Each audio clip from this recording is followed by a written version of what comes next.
To my friend Adam, who's been giving me shit for not seeing the movie that we are going to discuss tonight, all I could say is it finally happened. I finally saw Draft Day, and that is going to be the subject of tonight's episode of Pantheon Plus, as we will be discussing this as part of Chadwick Boseman month. He's played some of the most memorable characters in the most inspirational films. Your job is to coach the team I give you. Seahawks do it different? Yeah, they win. Now, Kevin Costner is rebuilding a football team. Draft Day, history in the making. And discovering the greatest victories don't always happen on the field. I know in my heart, you pick the guy, not the numbers. I'm going to do what's best for the team. I quit, Sonny. Don't quit. See what I do from here. You're going to like this. Draft Day, rated PG-13, in theaters April 11th.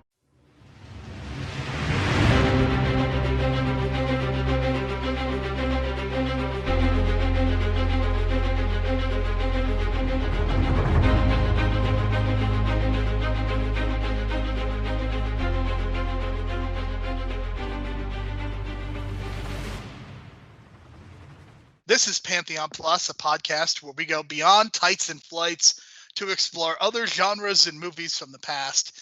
Each month we'll have a theme.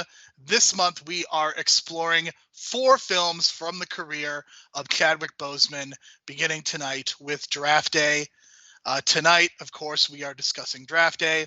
My name is Jerome Cuson. You can find me on Twitter at JeromeC1985. You can find additional episodes of this podcast through Apple Podcasts, Stitcher, Spotify, and all of your favorite podcast apps through the real world. We strongly encourage you to leave a 4 or 5-star review so as to help people discover this show and the great work that the folks at the real world are doing. If you would like to interact with us or send feedback, you can do so by following us on Twitter at Hero Pantheon. My co-host for this week and every week will be Brian DeBrain. He can be found on Twitter at Brian DeBrain. Brian, there are a couple of reasons that we are reviewing this movie. Of course, Chadwick Boseman plays a key role in this film, not necessarily a lead role, but an important role. And also, Brian, this episode will be coming out the week that the NFL is starting. So it is fitting that we are looking at one of the most important events in the calendar for the National Football League, that, of course, being the NFL draft. And this is a movie that came out in 2014. It is one of the last movies directed by Ivan Reitman up to this point, and it is notable for a number of reasons.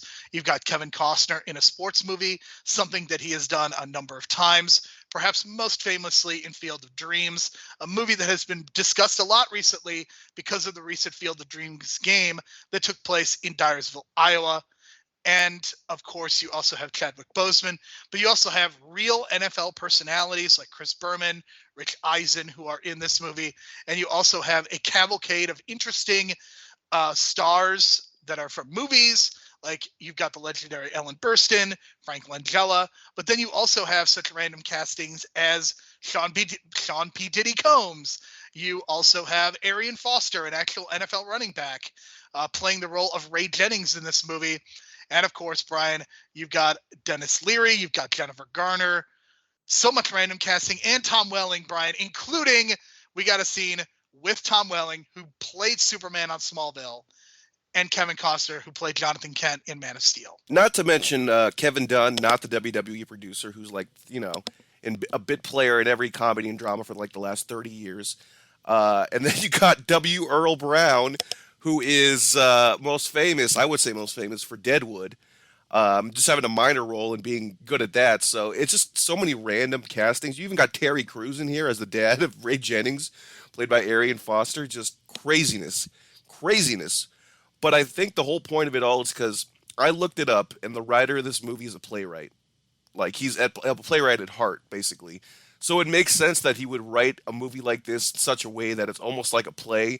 And by the end of the movie, it does feel like a play. If you watch that movie, and we were talking about it before air, but that war room scene at the final hours of the draft, or the final moments of the draft, that whole third act in the war room, that's very much like one set where you got a bunch of actors on your one set on stage, and then you're going for the finale. That felt such like a play to me that it was refreshing, because I'm so used to watching movies nowadays where the finale or the final act has to end with some kind of physical altercation or some kind of violent act, or something like that.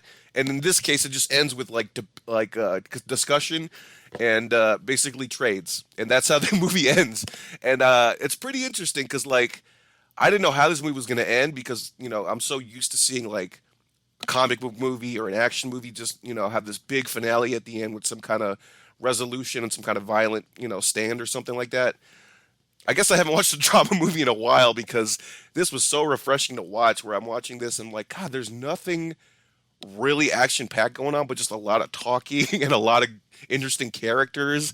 So it was refreshing to me. And like, I'm a fan of Moneyball, and I'm a fan of like inside sports movies.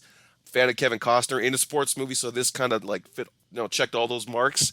It was fun. I know this movie makes like literally no realistic sense whatsoever, and the draft is nothing like this, and there's no way a team can get away with trading their 7th pick for the 1 pick and then getting their first draft or first rounders back within the same 10 picks of the draft. Like, that was some nuts shit, man. And I get it, and it was really dramatic, but I don't know if I've ever seen a draft like that, and I don't know if I've ever heard of a draft like that. I know the draft can get crazy, any sport, because when you're on the clock, and they even made mention of this, like some teams have been on the clock and they just didn't make a pick because they couldn't figure out what to pick, and then they lose the pick. So there is a lot of drama on the clock. So I like that element that they drew that in there with the 10 minutes on the clock, and then everyone's got on the pressure, and all the owners are going crazy and like, how come you didn't pick this guy? What do you know? So I liked all those elements. I liked it a lot, even though obviously this is not the most realistic sports movie in the world. I did mention the awesome cast, but some of the performances were a little wooden and flat, but I think that's kind of what they were going for. Nothing too over the top. This is supposed to be more of a casual sports fan movie, I think, like kind of like a softer version of Moneyball. Moneyball came out, I think, 3 years before this, so I get the idea of we're going to go more inside sports. This time we're going to pick the NFL. We're going to go inside the draft. We're going to get Kevin Costner. It's going to be really good. So I get the concept of it all. I think, financially it obviously didn't do well at all. It barely broke even, but I think slowly but surely this is kind of becoming like a sports cult favorite.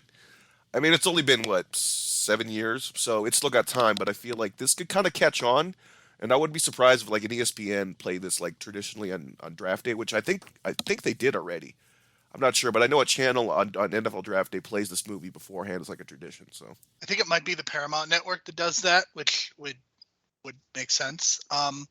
So for me, as somebody who does follow the NFL, I don't really watch the draft as much as I used to anymore, just because it's become almost too big of an event at this point. I liked when the NFL draft was like on a lazy Saturday afternoon and I could just watch the first 4 rounds of the draft. Now it's like this huge like primetime event, and just the way that they do the draft now is not something that I particularly enjoy, but it is a big deal on the calendar. It is one of the highest rated events of the year for ESPN. Up to 10 million people are watching guys in suits go up and hug the commissioner. That's all it is. There isn't even a sporting event being played. So I understand the temptation to try to make this into a movie because it is something that is a big deal, especially coming off of Moneyball, which Moneyball is a non-traditional sports movie in that it's not really about the team on the field. It's much more about like what is happening to change the trajectory of the game. That the Oakland Athletics are kind of inventing a new way to play baseball and to maximize their talent because they don't have a good payroll. But I think the issue that I have with that movie is that it really doesn't acknowledge that the Oakland Athletics had one of the greatest pitching staffs ever drafted and assembled, and that almost gets ignored in that movie. So for me, for somebody who is a sports fan, it's really hard for me to engage with something like this that is trying to be realistic. Like, for me, a movie like Major League doesn't bother me because Major League is clearly not in the real world. Like, we're not even pretending that it's real. Same with the show like Brockmire. Brockmire is a cartoon that is live action, but I understand like that it is not real.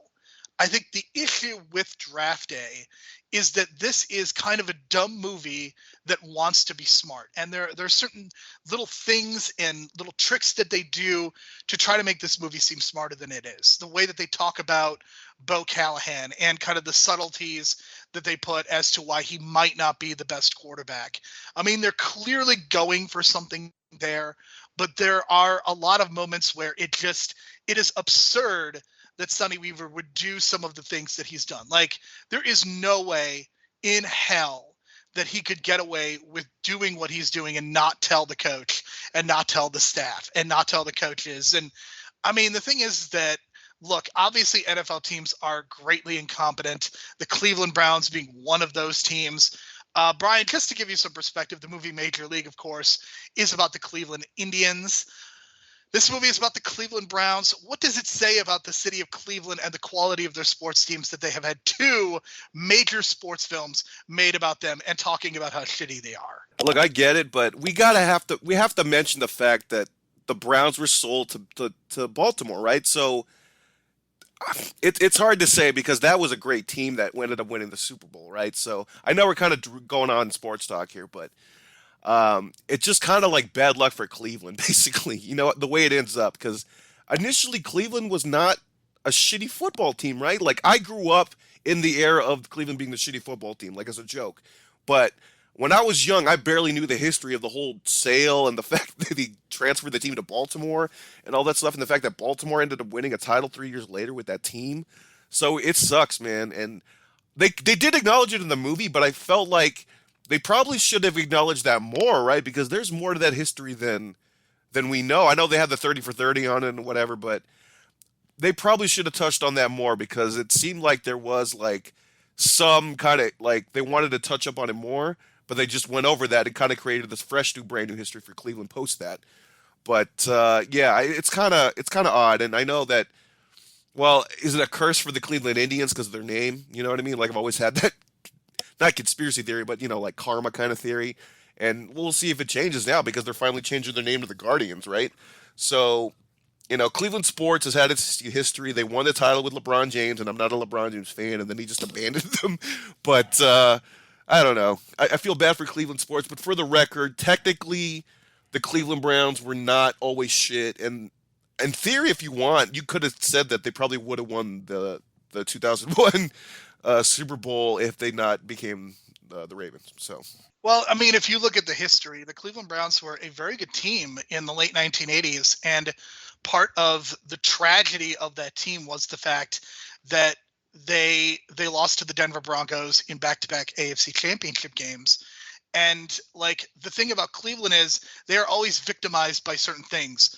The shot by Michael Jordan in 1989, the fumble, the drive, things like that. That's what they're known for, is losing in heartbreaking fashion. And that also extends to the Cleveland baseball team as well. If you look at the 1997 and the 2016 World Series, where they lost Game 7 of both games of both series in heartbreaking fashion. This is what Cleveland does. But it's interesting to me the way that this movie, like, there is a quote towards the beginning when they say, "Who's the most desperate guy?"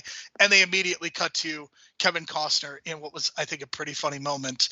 And I think that one of the other issues that this movie has is that there are some tonal issues, because Ivan Reitman is probably best known for direct comedies. Of course, this is someone who had a hand in the movie Animal House. He directed the Ghostbusters. He has been a part of the comedy scene in the late 80s and early 90s. That is kind of what he had his prime. And unfortunately, Ivan Reitman has not really had a lot of success over the course of the last few years. And I think this movie, I think there are definitely some good things that happen. And I think there is a genuinely hilarious moment that comes through. But what is also interesting to me is just the way that, so they have the radio, I don't know if they're actual sports talk radio people, but basically the way that they try to frame this is that Cleveland is like this real city, like they're the real America in a way, like New York is kind of this big city, and you know, Cleveland is like where, you know, there are factories and steel mills, and there's the lake and all this stuff. And it's fascinating to me that you have this movie again taking place not in the pure Midwest, kind of more Northeast, but again you have Kevin Costner in this idealized version of the Midwest. Yeah, I don't know if he fits that at all because he's supposed to be from Cleveland, right? It's supposed to be like a family tradition with his dad and everything. Here's where it kind of doesn't start fitting, you know what I mean? Like he seems too, I don't know, too clean for the role, I guess. I don't know, because he seems very restrained sometimes until he starts getting mad and breaking shit. But Kevin Costner in this role is he's not the charismatic guy that we're used to. Like if you look at his major run from like 84 to 93, maybe 94, he was kind of playing that same kind of charismatic guy, right? You know, the guy that is kind of cocky, a little bit arrogant, he has a smile on his face every now and then. I don't even think he smiled once in this movie. It didn't seem like he smiled at all. He was just having this rough day. But I do like the fact that it is a 12-hour day and they kind of stick to that format. So that was pretty interesting. But you mentioned like the tone, right? With balancing the drama and the comedy. I think that's exactly why he casted Dennis Leary, because Dennis Leary is the epitome of a comedy drama actor. You know what I mean? From fucking what's that name? The FX show. I forget the name of the FX show, but he was on that show for like Rescue Me. He was on that show for such a long time, and a lot of people felt like he should have won an Emmy, and I think he got nominated a couple times maybe, but didn't win. But he was perfect for that role, because as soon as he came out and as soon as I realized he was the head coach and the way he was like the way he presented himself, I loved it, man. I thought Dennis Leary was excellent in this movie. Like I thought he was great, and I was like, God, how come Dennis Leary doesn't do more of this, or just maybe I just don't see enough of him? But I felt like he really carried himself well. And like, because you know, back in the '90s, if you've seen some of those Dennis Leary movies, he can be really like aggressive and annoying and like such an asshole. You can see that in Rescue Me sometimes, but here he's really like calm and collective. And then when he's mad, he's not necessarily like shouting and screaming. He'll do something like he lit the fucking draft report on fire, which I thought was hilarious. That was my favorite scene in the movie, because Sonny Weaver is talking on the phone, wheeling and dealing, and Dennis Leary as Coach Penn just comes in with the draft analysis, literally sets it on fire, throws it on the desk. These two are staring at each other. Jennifer Garner comes in calmly with a fire extinguisher, puts the fire out, and then basically calls them out on both their shit. It is the best scene in the entire movie because it is absurd. It is hilarious. I think the movie should have leaned more into the absurdity of the draft and even the drafting process. I think that for me would have made this movie so much better. And I don't want to review a movie that doesn't exist, but I think for me, what fundamentally does not work is that Kevin Costner, just like Jonathan Kent in Man of Steel, he's a grump. And the thing is that Kevin Costner being a grump is kind of miserable because he just, the energy that he brings is so dark that he is incredibly unlikable. And it's the exact same problem, because for me, the issue that I have with Man of Steel is that Jonathan Kent is almost supposed to be this beacon of hope, beacon of light, giving great advice to his adopted son and really being there for him. And he's just not that. And here, it's kind of the same problem, except he's just being a dick to everyone for no reason. He's kind of being a dick to his now pregnant girlfriend. He's being a dick to his mom, who just lost her husband and of course his father. He's being a dick to the coach. And look, Dennis Leary is kind of portrayed as this bad guy. Dennis Leary, in a way, he's right. I mean, Dennis Leary seems to have he sees that they have a good quarterback. He wants a running back, and we can debate whether drafting a running back in the first round is a great idea. But I'll just go with that for the sake of this movie. It's really strange to me that this movie is trying to be so serious, and I don't know whether a part of that is they do have all of the licensing from the NFL. So you're talking about actual teams, the Seattle Seahawks, the Denver Broncos, the Buffalo Bills, the Arizona Cardinals. These are all teams that are mentioned by name. You have all these people. Roger Goodell is in this movie saying actual lines and making actual picks within the context of this narrative. So I don't know if that's one of the reasons why they felt like they had to make this more serious, but I wish that this movie had been more like the one where Dennis Leary is burning draft analysis and throwing it on his boss's desk. Yeah, that's probably why that scene works so well, because, I mean, in theory, yeah, is it unrealistic? Maybe. But I could actually picture maybe like a Bill Parcells, you know what I mean? Doing something like that, right? Like, coaches, when they get heated, man, and they're in charge of a lot of shit, several players, the coaching staff is on their ass all the time, the owner.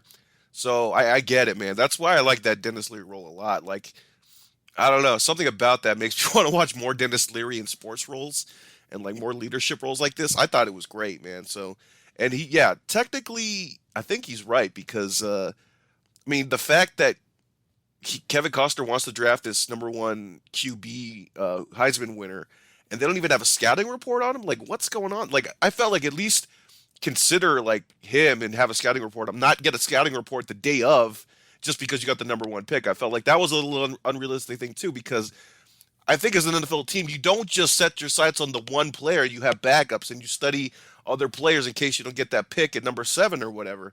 So the idea that they were just focused on either a running back or Vontae at number 7 and didn't even consider this guy, I don't know. That just seems kind of off, because you feel like there would have been some kind of scouting report on this number one QB, Heisman winner. So that was a little like sort of unrealistic too, but at least Dennis Leary kind of made it.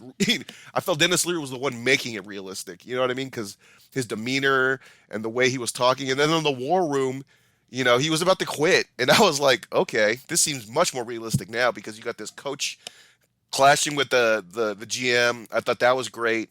It needs more of that, or it needed more of that. But Kevin Costner, like you said, he's being the grump here, and I get it.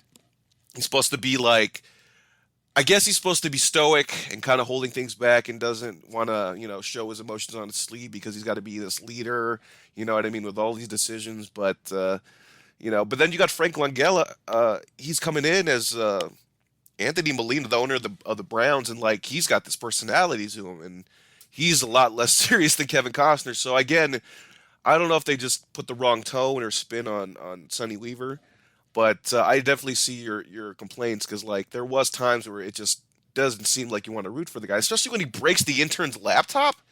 Like, and the intern's like, "Why did you break my laptop, man?" So I get it, and it is what it is, and they try to make excuses for his actions, but I guess they're trying to portray the frustration of a GM 12 hours before their pick. So I kind of get what they were going for. The one thing I'll say is Frank Langella pretty much nails that type of NFL owner who is seemingly one of those people that looks really smart, but he really doesn't know what's going on. He wears sunglasses inside. This is just a perfect portrayal of this kind of owner. I don't know if he based it off of any specific owners, but I could definitely see him being like watching Jerry Jones and kind of going for that vibe. So I think Frank Langella is one of the more realistic parts, because to me, that is how a lot of NFL owners come across, as being very aloof about their sport. Of course, Frank Langella is only going to care about the quarterback, because the quarterback is the number one position. It's kind of the sexiest position. So of course, that's who the owner is going to want. And the idea that Sonny Weaver would not actually draft the quarterback is kind of an absurd idea. I also love Ellen Burstyn in this movie. She is a delight, playing Sonny Weaver's mother, and just the fact that she is on Twitter and her son isn't. I mean, that just is beautiful. Ellen Burstyn is really good in this movie, and Chadwick Boseman as Vontae Mack, I think he did a really good job. He's not in this movie for all of, let's say, 15 to 20 minutes, but I can make a really strong argument that he steals the show as Vontae Mack, and you get so much of what I think makes Chadwick Boseman so good. You get the bravado, like he brings a lot of bravado, he brings a lot of confidence, but the thing that he also brings is the humbleness, the humanity of it. And I think that is something that you see in any Chadwick Boseman movie, especially when he doesn't have to be the lead performer, I think this comes across so much better. Because as much as I like Black Panther and I like him as Black Panther, I don't think you see that dichotomy because of what he has to do.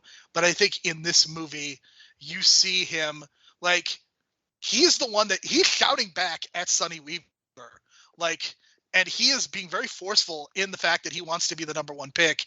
And like, but you also see that he'll hand a football to his dying mother, and you see the way that he acts around his teammates. Like at the end, I don't know if you noticed this, Brian, but who was in the center giving the pep talk to the team? It was him.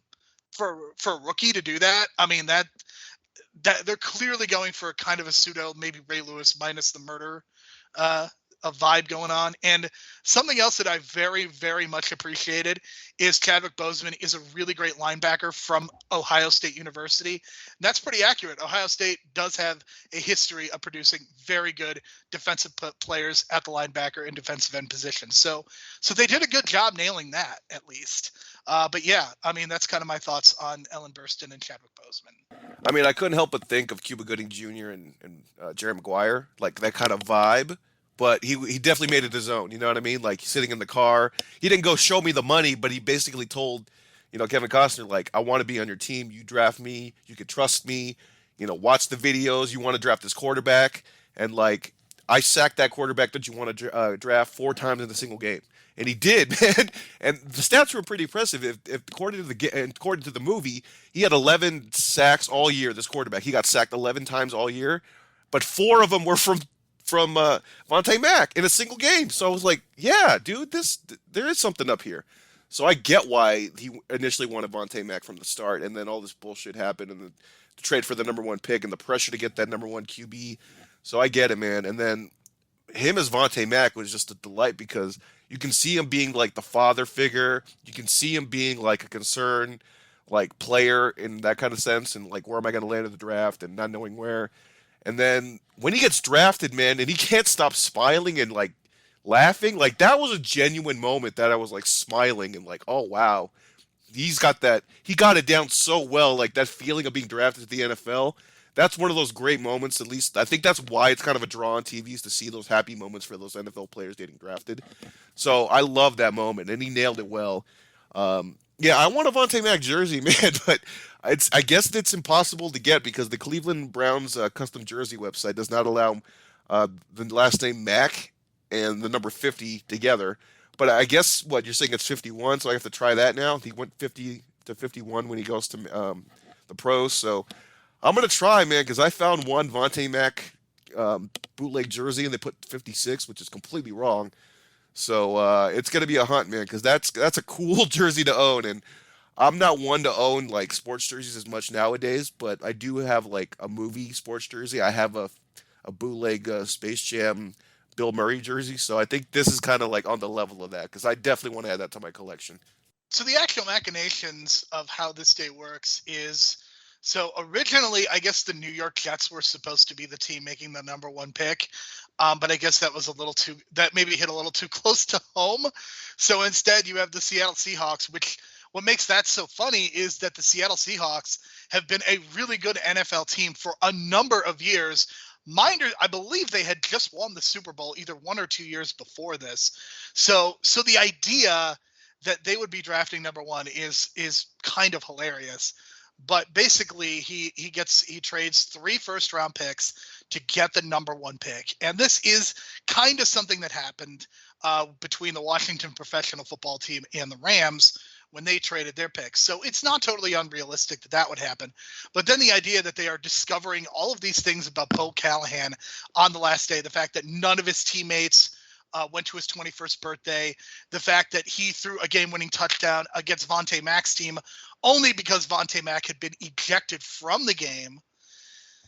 It's a little weird, and they also found out that Bo Callahan apparently doesn't read playbooks and lied about there being a $100 bill. And apparently this is something that is based off of what the Oakland Raiders were doing with one of their former quarterbacks, Jamarcus Russell, because he wasn't watching footage. And so, yeah, definitely some things that maybe you would find out earlier.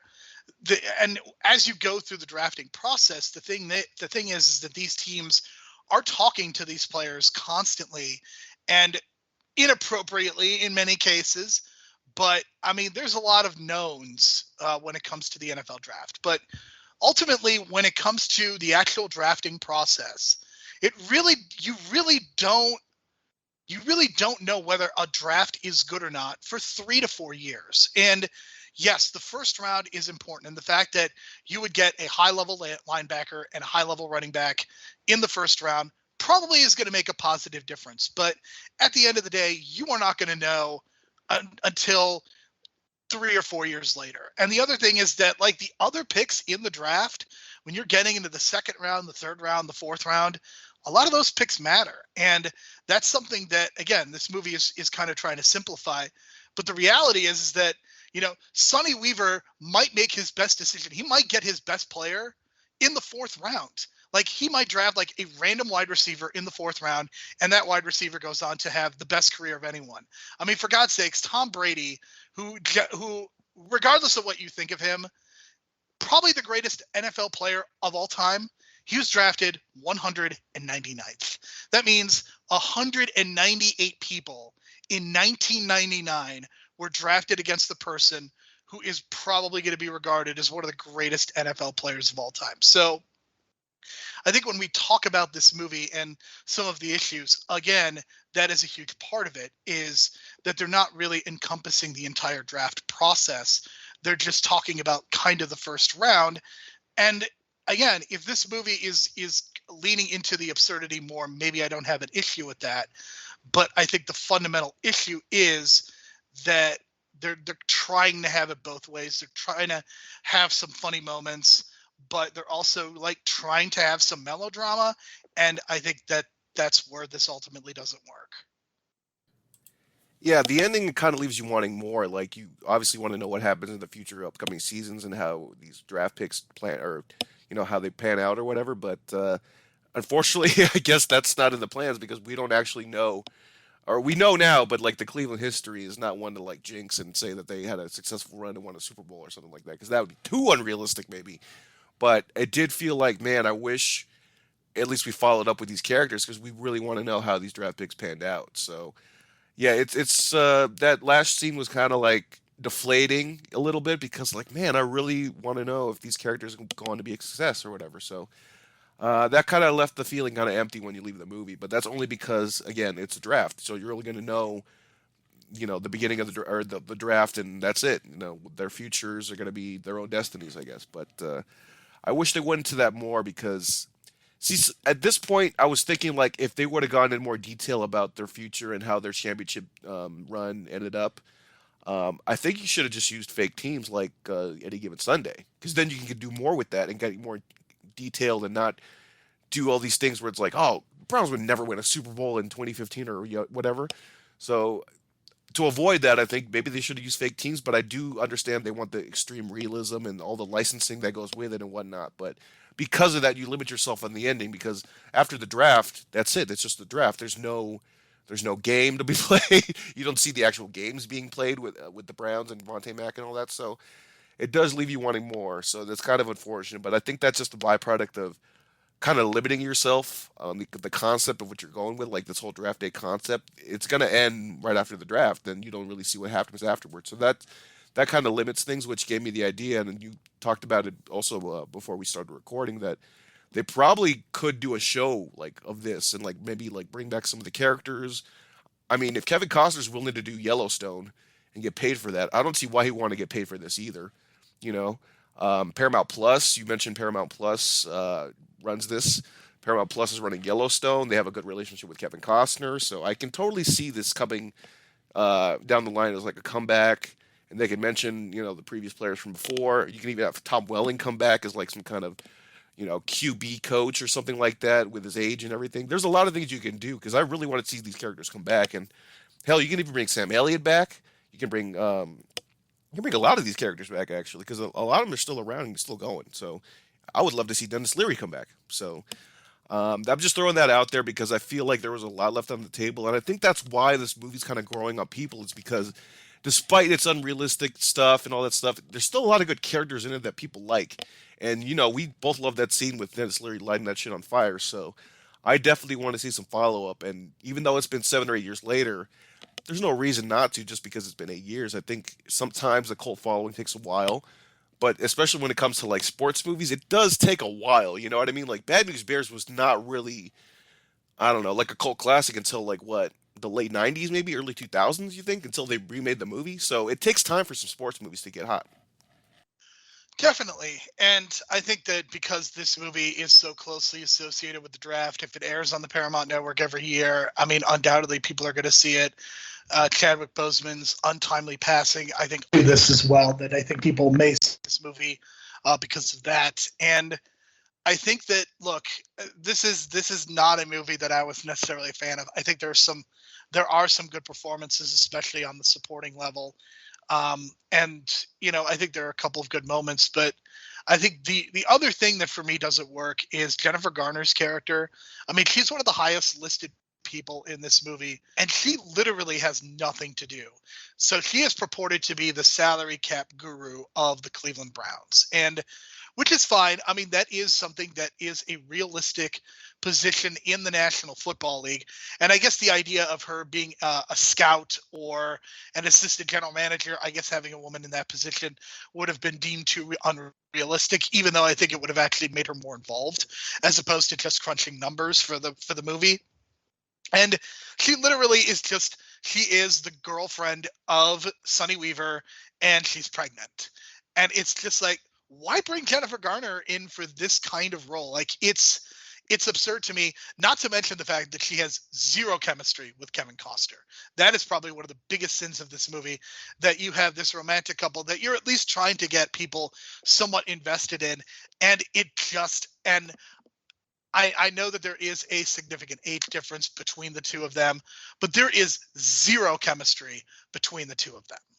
I also think it had nothing to do with the overall plot, that the fact that they were in a romantic relationship. Like, it had nothing overall that affected the draft, if anything. So I think they didn't need that romantic plot at all. Like, they just did that because they needed to have Kevin Costner with a romantic lead, I guess. Because I guess that's what he's used to, maybe? I don't know. It just seemed like such a old school thing to do for, like, a leading man, to kind of give him a supporting, you know, his supporting rock, that female that's going to be in his life, to support him and give him, like, you know, some advice when he needs it. And that's basically what she did. She gave him advice when he needed it, and she just kind of did her role. She had no overall arc of her own, even though she just accepted being pregnant, I guess. And I don't know. And they didn't really use the word love a lot. You know what I mean? So I don't know the status of that relationship, but it's going to be one of those couples with a kid. Yes, for sure. So any other final thoughts on this? I think that this is a movie that certainly, I think, has some importance in terms of thinking about Chadwick Boseman's career. The fact that he is in a movie with Kevin Costner and Ellen Burstyn and Frank Langella, and the fact that there are some funny moments. This is going to be something that is very repeatable. And I think it has gained a following to an extent. I don't think we're ever going to see this rebooted I don't think we're ever going to see this followed up upon, unfortunately, for you, Brian. But I certainly think that this was a good place to start to talk about Chadwick Boseman's kind of the entirety of his career, not just kind of the big roles, which we've already in superhero Pantheon. We've talked about Chadwick Boseman in Civil War, Black Panther, Infinity War, Endgame. This is an opportunity to kind of explore the rest of his filmography, and this is certainly an important part of it because Vontae Mack is the number one pick, and Kevin Costner did have that note. He did have that note. Vontae Mack, no matter what. Yeah, and I had a feeling he wrote that down because, you know, the way that they set that up and they kind of make you forget that he wrote that note in his pocket and they take it out. I knew that he was going to pick Vontae Mack no matter what. Like, after, like, the first 20 minutes, I was like, he's going to pick Vontae Mack. And then when he got the number one pick, I know it's such a bad move, but he basically gave up 3 future first-round picks just to get the pick that he was going to pick at number 7. So he even admits that he's not that good of a GM. But I just thought that was just crazy, that the way it went down with the draft and everything. So I got to credit the screenwriter, man. Just a quick note, Rajiv Joseph, man. Like I mentioned, he's definitely like a playwright type. He's got a lot of theater credits, but I just appreciate the fact that the movie ends and like the conflict is not a violent conflict. It's just a bunch of dudes making trades and deals and kind of one outsmarting one another and kind of, getting back at one another and kind of getting back at the Seahawks owner for screwing him over in the beginning of the movie. Also, I wanted to point out that the owner of the Seahawks was a black owner. There are no black owners of any NFL team at any point, I don't think, and it's still not today. And the only two minority owners are Shad Khan and on the Jaguars, and I forgot her name, but she's the owner of the Bills, and she's an Asian woman.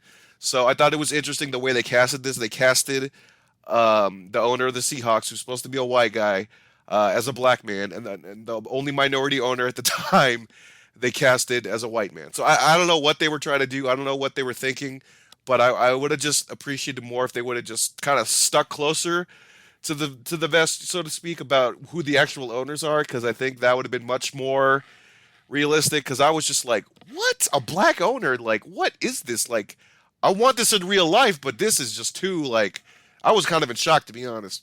And then I looked it up and I was like, isn't like Tony Khan dad the owner of the Jaguars at this point? So I looked that up too, and they were kind of making him like this rookie owner, right? It was like his first year, so I don't know, just kind of weird casting in that end. I just kind of wish they kind of just stuck with it, because that would have been more interesting to cast the actual, actual race of the owners, because I think that's a story within itself. At least this is better than My Super Ex-Girlfriend, right? Oh yeah, for sure. And listen, man, I know we kind of shat on that movie a lot, and I'm kind of glad that Ivan Reitman ended on a somewhat higher note. You know what I mean? I'm glad he didn't end it on My Super Ex-Girlfriend, because this is like something that I can see him kind of like closing a chapter on, even though he had a few more things after this, and I think he's got some post credits on some animated stuff. I mean, he has not directed any movies since Draft Day. I know that he is a producer. Still, he was a producer on the new Space Jam movie. He is going to be a producer on the next Ghostbusters, of course. So he's definitely involved. I'm not sure if we're ever going to see him in the director's chair, and maybe that's a good thing. Like, maybe that's all the story he has to tell, and that's okay. I'm okay with that too. And if the family thing kind of sticks with it, then maybe Jason Reitman can kind of take this over in 10 years and have old Kevin Costner to work with or something. And then, hey, if he had a kid, so then work with the kid. Maybe the kid wants to go in the draft. All right, so I don't feel comfortable giving out an MVP award, because I don't think that there really is anyone worthy. If you want to give it to the screenwriter, go ahead.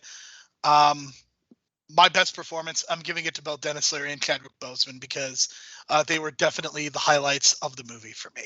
Yeah, I'll go with Rajiv Joseph as the MVP, because he, like I said, man, there's all these different characters, and we talked about that with Suicide Squad, but he was able to like balance everything out, give everyone some kind of something to say, except maybe Jennifer Gardner's character. But that war room stuff is really hard to write, so I give him credit for that, because there's so many characters going in and out, leaving the room.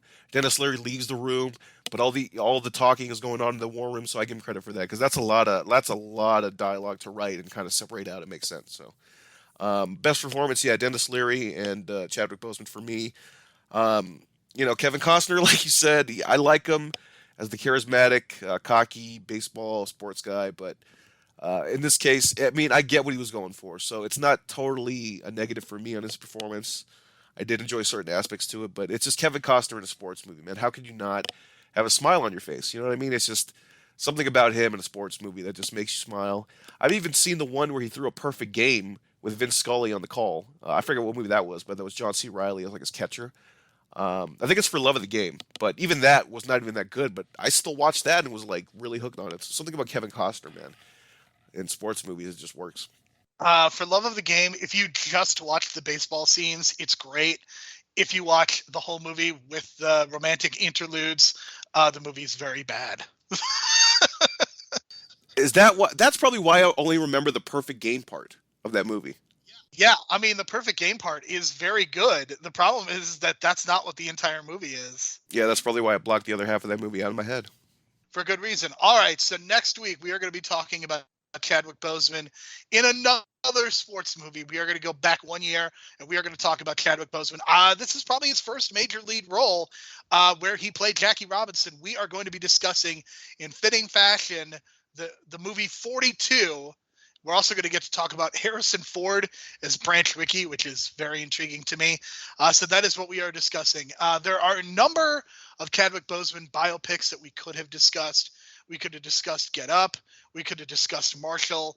But this is the one that I am most curious to see. So we are going to be reviewing and discussing 42 next week. In 2 weeks, we are going to talk about Spike Lee's 2020 joint, Da 5 Bloods, a movie that I have seen once and I'm very excited to revisit. And I'm also excited to review and talk about the movie where Chadwick Boseman should have won his Academy Award, Ma Rainey's Black Bottom. That is our September rundown. Brian, anything else to say? Are you excited to watch 42 and review it next week? I mean, I am a huge Dodger fan, and I know I'm going to get some heat for this, but I last season's World Series win was kind of like a cheap win for me. It was not a lot of games.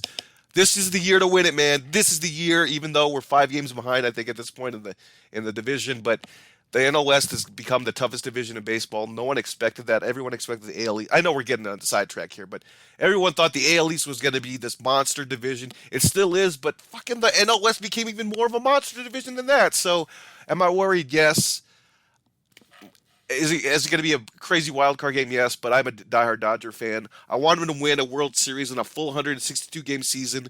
So I'm in the baseball mood, and you know what I mean. So September is a big month in baseball anyway, because it's the last month where everyone's chasing their playoff spots. So it's definitely a baseball month, and I'm excited for it. And is Vince Scully in this movie? I'm not sure. I don't think that Vince Scully was the Dodger announcer in 1946. I think he joined the Dodgers a little bit later, not too much, but I mean, because he was the Dodger announcer forever. I don't think that he was. I think it was Red Barber. Yeah, since he was 21, I think. I think it was Red Barber when Jackie Robinson joined the team. But we'll get into more of that next week. Brian, I'm just excited that the White Sox are the only team in the history of Major League Baseball to win a game in Iowa. so far. Because I had this discussion with my friends, and I was like, I think they should do one game a month during the regular season, and they told me that's even way too much as it is, one game a year. And I'm like, I don't know, 6 games a year. I think you should do one game a year. I think you're going to kill it, and you're going to run into the same problem the National Hockey League has with all the outdoor games. I think you keep it special. You do one per year, and I think it really just raises the prestige of that game, and you can really turn it into an event. And that's really all we have to say about this has become a sports talk radio all of a sudden. I love it. It's a nice change of pace. All right, Brian. So thank you very much. As always, thank you to all of you for listening. We will talk to you next week when we discuss 42. Holy shit, that was Rosanna Arquette.